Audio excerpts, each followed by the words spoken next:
Hello everyone. Today I would like to talk about some recent news. For this reason, I have written some stuffs in my whiteboard. You can see.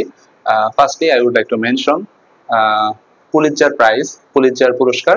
মূলত এটি তিনটি category রয়েছে এই পুরস্কারটি পাওয়ার জন্য: সঙ্গীত, সাংবাদিকতা বা জার্নালিজম এবং রয়েছে হলো ওপিনিয়ন বিভাগ।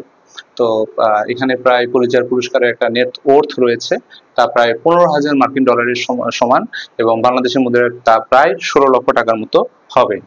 তো এটাকে কিন্তু নোবেল অফ জার্নালিজম বলা হয় এবং ইউএসএ দিয়ে থাকে।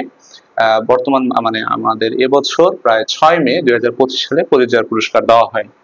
তো প্রথমেই রয়েছে রয়টার্স একটি সাংবাদিক প্রতিষ্ঠান এবং এটি ফেন্টানিল মাদক সম্পর্কে প্রতিবেদন করার কারণে সে পুলিৎজার পুরস্কার পেয়েছে এবছর। তারপর রয়েছে ওয়াশিংটন পোস্ট 2024 সালে ডোনাল্ড ট্রাম্পের উপর আক্রমণ ঘটার কারণে তারা একটি ব্রেকিং নিউজ তৈরি করে। সো ব্রেকিং নিউজ ক্যাটাগরিতে ওয়াশিংটন পোস্ট এবছর পুলিৎজার পুরস্কার পেয়েছে। ওপিনিয়ন বিভাগ ও মতামত বিভাগে রয়েছেন মোসাব আবু তোহা।